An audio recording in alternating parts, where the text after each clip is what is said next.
Hi guys, welcome back to my channel. আমি অধুমিতা আর আমি every Monday, Wednesday and Friday একটি করে রিয়েল লাইফ হরর এক্সপিরিয়েন্স তোমাদের সঙ্গে শেয়ার করে থাকি। তোমরা যদি আমার ভয়েস এই প্রথমবারের জন্য শুনে থাকো তাহলে প্লিজ চ্যানেলটিকে সাবস্ক্রাইব করতে ভুলো না।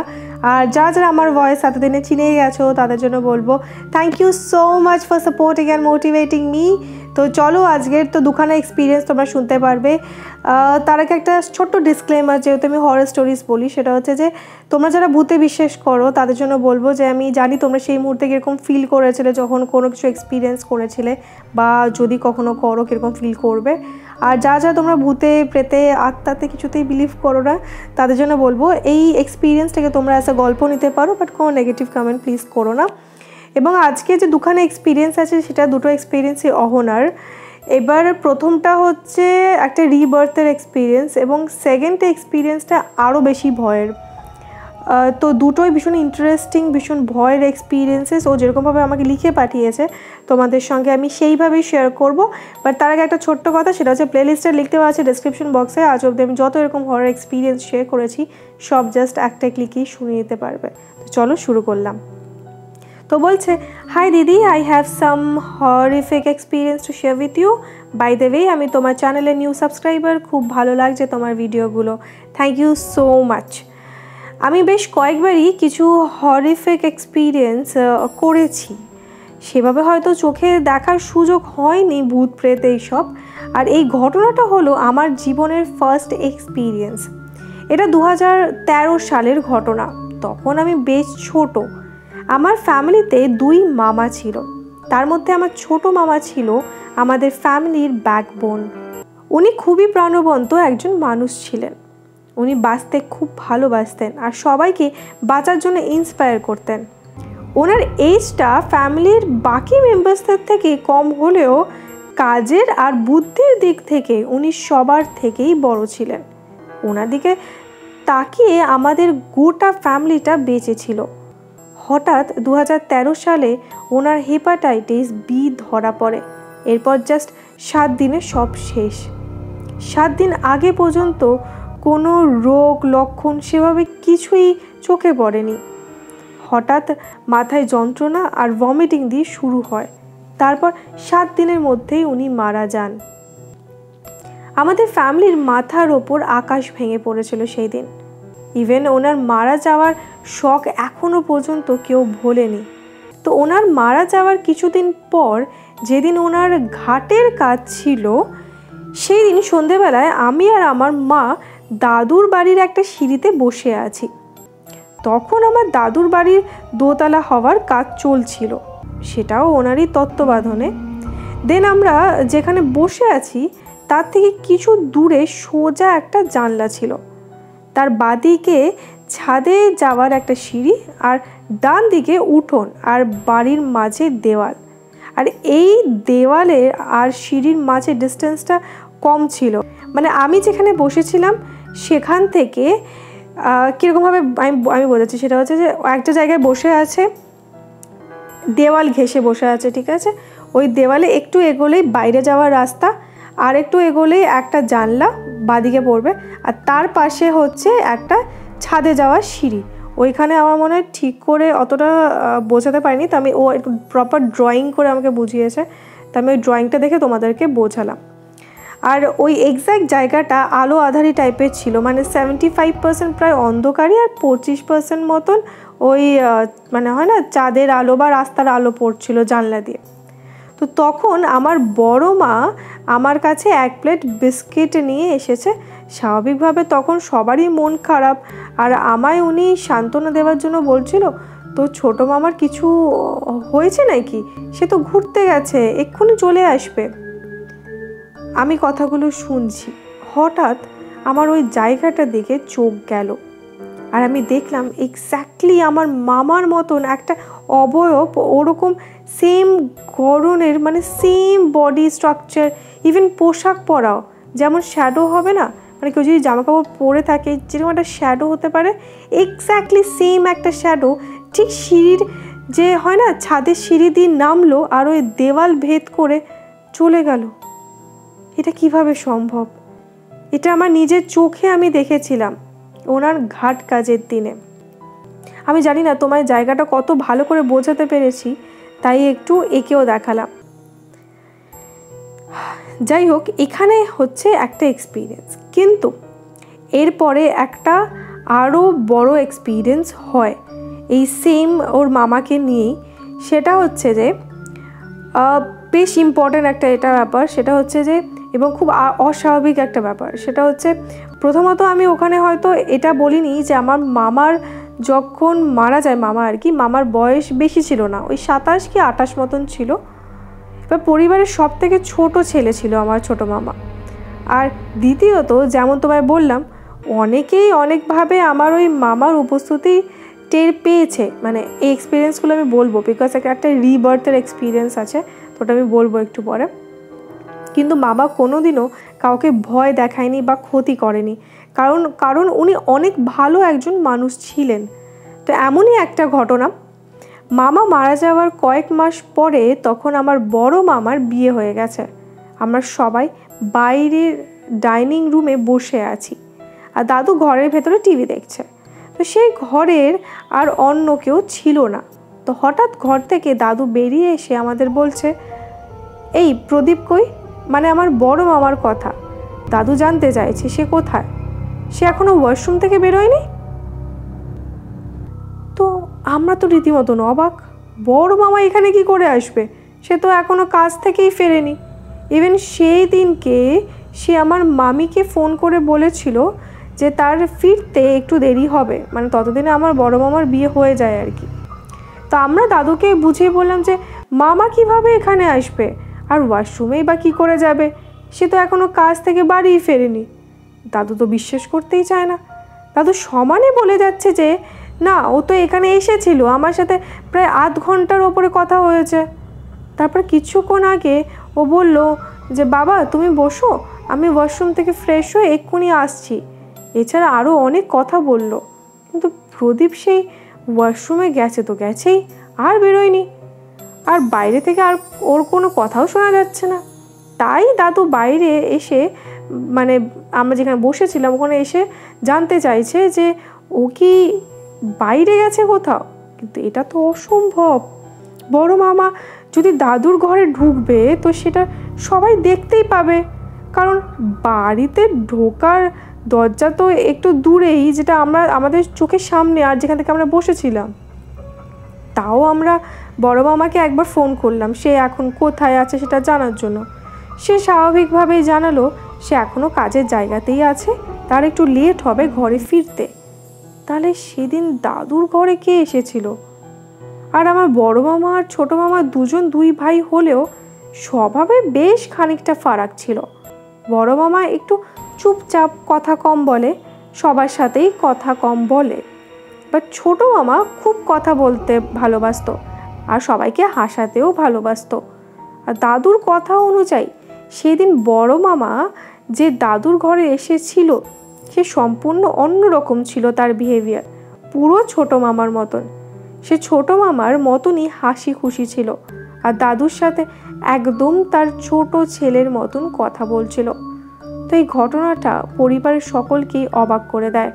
অনেকে ভাবে হয়তো এটা দাদুর মনের ভুল, বাট দাদু না বেশ জোর গলায় সেটা জানিয়েছিল যে এটা তার মনের ভুল ছিল না, কারণ আধ ঘন্টার ওপরে সে কথা বলেছে। আর অনেকে ভাবে যে ওটা বড় মামা হয়তো নয়, আসলে ছোট মামা এসেছিল তার বাবার সাথে শেষবারের মতন দেখা করতে।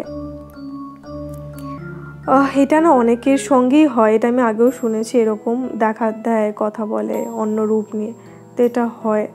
আচ্ছা, এরপর ঘাট কাজের একটা এক্সপিরিয়েন্সও বললো, সঙ্গেই একটা এক্সপিরিয়েন্স বললো। তো এরপর মামার শ্রাদ্ধের দিন ছাদে এক ধরনের আওয়াজ শোনা গেছিল, যে আওয়াজটা একদমই পার্থিব নয়। আমি তোমায় বলে বোঝাতে পারবো না, ওই আওয়াজটা অনলি আমি এবং আমার মায়ের এক মামি শুনেছিল। দেন মামা যেই টাইমে মারা যায় তার 2 মাস পরে আমার বড় মামার বিয়ে হওয়ার কথা ছিল। মামা চলে গেছে বলে তো আর বিয়েটা ভেঙে দেওয়া যায় না, বিয়ে পিছিয়ে দেয় 6 মাস মতন। দেন শোনা যায় যে আমার ওই মামি, মানে বড় মামার বউ, সে মাঝে মধ্যেই ওই ছোটো মামার উপস্থিতি টের পেতেন, মাঝে মধ্যেই ওনার স্বপ্নে আসতো। লাইক এরকম কিছু। বাট একদিন আমার মামি বিয়ের পর খুব তাড়াতাড়ি কনসিভ করেন, অ্যান্ড উনি যে প্রেগনেন্ট এটা জানার ঠিক একদিন আগে উনি আমার ছোটো মামাকে একটা চেয়ারে বসে হাসতে দেখেছিলেন, আর উনি ভয় না অজ্ঞান হয়ে পড়ে যান। পরে সেখান থেকে জানা যায় যে উনি প্রেগনেন্ট। তারপর উনি আর কোনোদিনও আমার মামার উপস্থিতি টের পায়নি, বা এমন কোনো দিন আর কিছুই হয়নি। মামা মারা যাওয়ার পর 1 বছর পর আমার ভাই হয়, মানে বড় মামার ছেলে।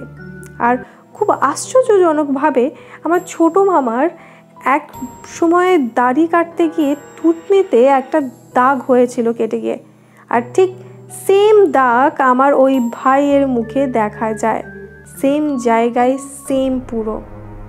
আর ওর হাবভাবও অনেকটা সেই ছোটো মামার মতন। ইভেন ও জন্মানোর পর থেকেই আনমনে এমন এমন কথা বলে যেগুলো সচরাচর আগে আমার ছোটো মামার মুখে শোনা যেত। অনেকেই ফ্যামিলির ওই মামা মারা যাওয়ার পরেও কম বেশি উপস্থিতি টের পেয়েছেন, বাট এই ভাই হওয়ার পর সেসব আর কোনোদিনও কিছু ঘটেনি। এই যে দিদি সম্পূর্ণটা বললাম, এটা একেবারে আমাদের রিয়েল লাইফ একটা এক্সপিরিয়েন্স। আমি তো বলবো যে মানে রিবার্থ একটা বিশাল বড় ব্যাপার। পুনর্জন্ম হয় কি হয় না এটা নিয়ে একটা আমি ভিডিও আগে দিয়েছিলাম। আমি এটা বিশ্বাস করি যে হতেই পারে, না হওয়ার কিন্তু কিছু নেই। আমি অ্যাকচুয়ালি নেগেটিভ পজিটিভ বা সব কিছুতেই খুব বিলিভ করি। বাট তুমি যেটা বলছো এক্স্যাক্টলি সেম দাগ, তারপরে বিহেভিয়ার সেম। এখন বয়স কত তোমার সেই ভাইয়ের? আর এখন তার স্বভাব কি পাল্টেছে, নাকি ছোটো মামার মতনই সেরকম, নাকি তোমরা আরও অনেক কিছু শুনতে পেরেছো তার থেকে? বিকজ জেনারেল রিবার্থ হলে তার আগের লাইফের ব্যাপারে অনেক কিছু হয়তো সে বলতে পারবে। যদি তোমরা এরকম কিছু জেনে থাকো প্লিজ আমাকে একবার কিন্তু জানিও ইনস্টাগ্রামে, বিকজ আমার জানার ইচ্ছে রইল। আচ্ছা, আরেকটা সত্যি ঘটনা যেটা আমার এক বন্ধুর দাদার সাথে হয়েছিল, তো সেটা বলবো। তো এই ঘটনাটা আমার এক বান্ধবীর দাদার সাথে ঘটে।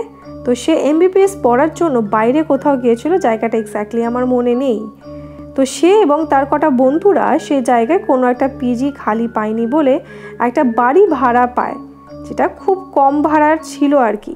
আর যেহেতু স্টুডেন্ট আর তাদের মধ্যে 4-5 জনের জন্য ওটা এনাফই ছিল। তো বাড়িটার 2টো ঘর ছিল, একটা বড় ডাইনিং প্লেসও ছিল, আরেকটা কিচেন ছিল। সেই কিচেনটা খোলা বারণ ছিল, সেটাতে আবার তালা দিয়ে লক করা থাকতো।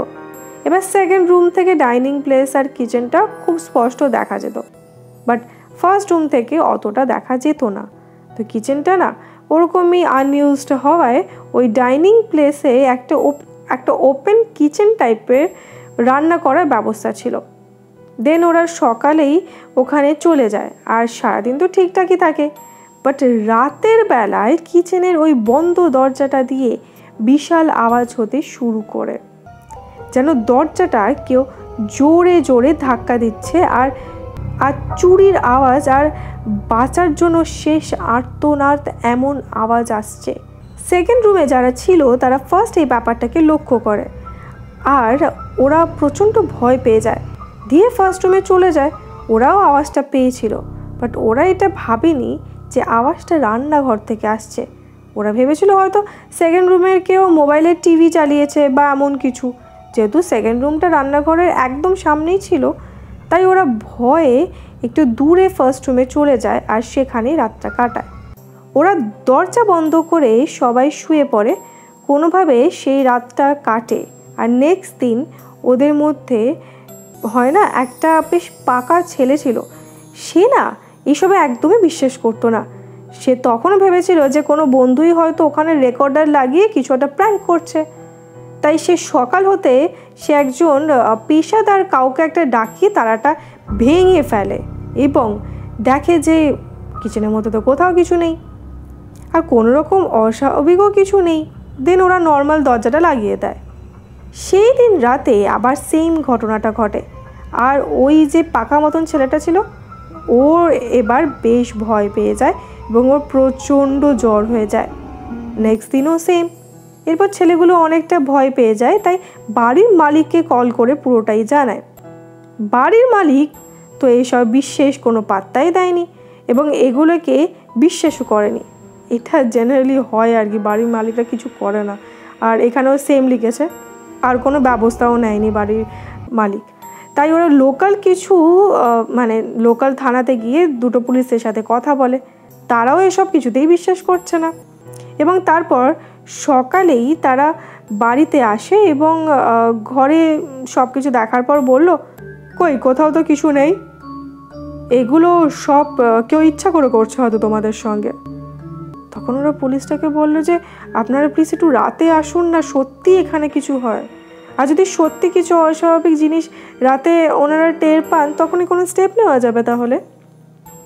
দিয়ে রাতের বেলা ওরা যথারীতি আসে। একটার পর দিয়ে তখন শুরু হয়ে যায় ওই বিকট আওয়াজ। এরপর দাদারা বলে যে আপনারা খুলে দেখুন না কি হচ্ছে ভেতরে। দিয়ে পুলিশগুলো যখনই দরজা খুলতে যাবে দিয়ে তখনই দাদাগুলো সব বাইরে গিয়ে দরজাটা বন্ধ করে দেয় বাইরে থেকে, এবং নিজেরা সবাই বাইরে চলে যায় যাতে পুলিশগুলো বাইরে বেরোতে না পারে। কারণ এইসব বলার পরেও যখন পুলিশগুলো সকালে ওদেরকে অনেক ঝেড়েছিল যে এখানে তো এরকম কিছু হয় না, তো পুলিশদেরকে তো ওদের বোঝাতেই হবে যে ওরা কোনো মিথ্যে কথা বলেনি, এখানে এরকম হচ্ছে সত্যি। দিয়ে পুলিশেরা কিচেনের দরজাটা খোলে আর সঙ্গে সঙ্গে পুলিশেরা বিশাল চিৎকার শুরু করে যে প্লিজ দরজাটা খোলো, আমাদেরকে এখানে মেরে ফেলবে। তখন দাদারা বলে যে বাইরে থেকে যে আপনারা তো খুব বলছিলেন আমরা মিথ্যা বলছি, এখন দেখলেন তো সত্যি এখানে কিছু একটা আছে। তখন পুলিশেরা দরজার ওপর থেকে বলল যে এখানে এমন কেউ আছে যে তাদের গলায় আর হাতে বড় নখ বা ধারালো কিছু দিয়ে আঘাত করছে, তাদের গলা থেকে প্রচুর রক্ত বেরোচ্ছে কিন্তু কোনো ব্যথা নেই, যখন আঘাত করছে তখনও কোনো ব্যথা হচ্ছে না, শুধু রক্ত বেরোচ্ছে। এরপর দাদারা দরজা খুলে দেয় আর দেখে সত্যি পুলিশের গলা আর হাতের বেশ কিছু জায়গায় আঁচড়ের দাগ যেখান দিয়ে রক্ত বেরোচ্ছে, বাট ওনারা তো বললো যে কোনো ব্যথা নেই। সো তখন দাদারা বলল যে কি এবার বিশ্বাস হলো তো? দিয়ে পুলিশেরা বললো যে হ্যাঁ এখানে সত্যি কিছু অস্বাভাবিক কিছু আছে, আমরা কাল সকালেই স্টেপ নেব বলে তারা ভয় সেখান থেকে পালিয়ে যায়। বাট ওরা আর কোনো দিন এখানে আসেনি স্টেপ নেওয়ার জন্য। আর এই ঘটনাটা প্রত্যেক রাতেই ঘটতো। দাদারাও হেল্পলেস হয়ে যাচ্ছিল, কি করবে, কাকে জানাবে। আর বাড়ির আশেপাশে বাকি বাড়িগুলো বেশ ভালোই দামে ভাড়ায় পাওয়া যেত। এবার ওরা তো যেহেতু স্টুডেন্ট, ওরা ভাবছিল যদি ঠিক করা যায়, কিন্তু তাছাড়াও বাড়ির আশেপাশে না তেমন বসতিও ছিল না যে তাদেরকে জানাবে। দেন বাড়িটা থেকে সামনে দূরে একটা মেন রাস্তার মোড়ে একটা বয়স্ক চানাচুরওয়ালা বসতেন, তো সে অনেক দিন ধরেই ওখানে চানাচুর বিক্রি করে। তাই দাদারা ভাবলো যে সে হয়তো জানতে পারবে কি হয়েছিল আসলে, যদি এমন কিছু হয়ে থাকে। দিয়ে ওরা সব বলে আর জিজ্ঞাসা করে যে আপনি কি কিছু জানেন যে এই বাড়িটাতে কি হয়েছিল। দিয়ে তখন দাদুটা বলে যে ওদের যে কিছু বছর আগে এখানে একজন তার ওয়াইফকে নিয়ে ভাড়ায় আসেন, আর সেই লোকটি কোনো একটি পার্টির সঙ্গে সক্রিয়ভাবে যুক্ত ছিল, আর এই নিয়ে ওর বিরোধী পার্টি একসঙ্গে এসে ঝামেলা করত। এইবার একবার সেই যখন ঝামেলাটা খুব বাড়াবাড়ি হয়ে গেছিলো এবং লোকটা সেদিন বাড়িতে ছিল না, তো রাতের দিকে ওই লোকটার বউ রান্নাঘরে রান্না করছিল, তখন বিরোধী পার্টির কয়েকজন ঢুকে ওই রান্নাঘরে আগুন জ্বালিয়ে দেয় আর দরজাটা বন্ধ করে দেয় বাইরে থেকে। ফলে সেই বউটি মারা যায় কিচেনেই। সেই থেকে রান্নাঘর বন্ধ থাকতো। আর এরপর থেকে যতগুলো ভাড়া এসেছে প্রত্যেকেই কিছু না কিছু ফিল করতে হয়েছে। রাতের বেলায় মাঝে মাঝে রান্নাঘরের শব্দ আসতো, বাট কোনোদিনও এত জোরে জোরে আওয়াজ, দরজা ধাক্কা দেওয়ার আওয়াজ, চুরির আওয়াজ এগুলো শোনা যেত না। বাট 1 বছর আগে একটা ফ্যামিলি এসেছিল, তারাও এরকম এক্সপিরিয়েন্স করলে বাড়িতে কটা তান্ত্রিক আর ওঝা ডাকিয়ে একটা পূজা পাঠ করেছিল। আর সেই পূজা হওয়ার পর থেকেই এখানে অত্যাচার আরও বেড়ে গেছে। পুজো হওয়ার পর থেকে ওরকম বেশি জোরে জোরে সব দরজা ধাক্কা, চুরির আওয়াজ, এইসব কান্নাকাটির আওয়াজ শোনা যেত, কিন্তু তার আগে কিন্তু এত বেশি ছিল না। তারপরে এসব শোনার পর মেবি ওই দাদারা ওই ভাড়াটে বাড়িটা ছেড়ে দেয়। এখানেই এক্সপিরিয়েন্সটা শেষ হলো। আমি তো বলবো সেকেন্ডারি এক্সপিরিয়েন্সটাও খুবই কষ্টের, বিকজ যে মারা গেছে তাকে কত কষ্ট করে মারা হয়েছে, জাস্ট ওটা ভাবো একবার। মানে সে হয়তো রিভেঞ্জের জন্য চেষ্টা করছে, বাট ওখানেই হয়তো আটকে আছে। আমার দুটো এক্সপিরিয়েন্সই ভীষণ ভীষণ খারাপ লেগেছে। বাট ফার্স্ট এক্সপিরিয়েন্স যেটা ছিল যে জানি মামা মারা গেছে, বাট অ্যাটলিস্ট রিবার্থ যেটা তোমরা বলছো, অ্যাটলিস্ট উনি ফিরে এসেছেন, ওটা হয়তো ফ্যামিলির জন্য একটু হয়তো পজিটিভ কোনো জিনিস। আর যা শুনলে আজকের এক্সপিরিয়েন্স, তাদের কীরকম লাগলো দুখানে এক্সপিরিয়েন্স জানাতে ভুলো না কমেন্ট সেকশনে। যদি তোমাদেরও লাইফে এরকম কোনো এক্সপিরিয়েন্স থাকে তোমরা যেটা আমার সঙ্গে শেয়ার করতে চাও, তোমরা অবশ্যই আমার সঙ্গে শেয়ার করতে পারো লাইফ অফ মধুমিতা ফেসবুক আর ইনস্টাগ্রাম পেজে। অল্টারনেটিভলি তোমরা আমাকে ইমেলও করতে পারো madhumita.stories@gmail.com। আবারও বলে দিই, এই প্লেলিস্টের লিঙ্ক দেওয়া আছে ডেসক্রিপশন বক্সে। আজ অব্দি আমি যত এরকম হরর এক্সপিরিয়েন্স শেয়ার করেছি সব জাস্ট একটা ক্লিকে শুনে নিতে পারবে। তোমরা যেরকমভাবে এখানে আমাকে শুনছো, যদি তোমরা আমাকে দেখতেও চাও তোমরা আমাকে দেখতে পারবে লাইফ অফ মধুমিতা ফেসবুক আর ইনস্টাগ্রামে, সঙ্গে ইউটিউব চ্যানেলে, যেখানে তোমরা মেকআপ ট্রাভেল ব্লগস পাবে। আশা করি তোমাদের ওই চ্যানেলটিও ভালো লাগবে, লিঙ্ক দেওয়া আছে ডেসক্রিপশন বক্সে। চলো আজকের জন্য আমি চললাম। সবাই ভীষণ ভালো থেকো, সুস্থ থেকো, সাবধানে থেকো, সাবস্ক্রাইব করতে ভুলো না। Thanks for listening, tata.